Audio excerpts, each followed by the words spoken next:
Our next story from our Little Leaders Read Aloud is about Sojourner Truth.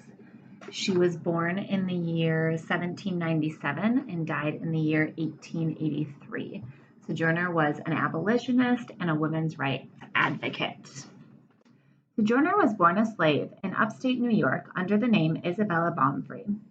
Under the state's Gradual Emancipation Act, she was due her freedom in 1827. When she realized her slave owner was planning to keep her enslaved, Sojourner ran away with her infant daughter in tow. But this came at a huge cost. She had to leave behind her 5-year-old son. The slave owner sold Sojourner's son to a plantation 1,000 miles away in Alabama. Meanwhile, Sojourner remained in hiding in New York until her freedom was official. When the coast was clear, Sojourner filed a court case saying her son had been sold illegally.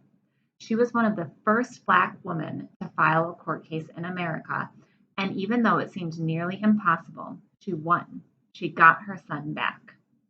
In 1843, she changed her name to Sojourner, which means traveler, and became a preacher. She traveled the country sharing her messages for women's rights and the abolition of slavery everywhere. Although Sojourner could neither read nor write, her voice carried far. In December 1851, she gave a speech that she made up on the spot.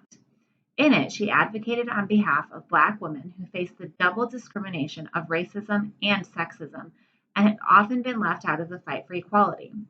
The speech is known by its most famous refrain, "Ain't I a woman?" She went on to encourage African Americans to fight on behalf of the Union in the Civil War, for former slaves to be given places to live, and for desegregation of streetcars. She was an agitator and a fierce activist for equality.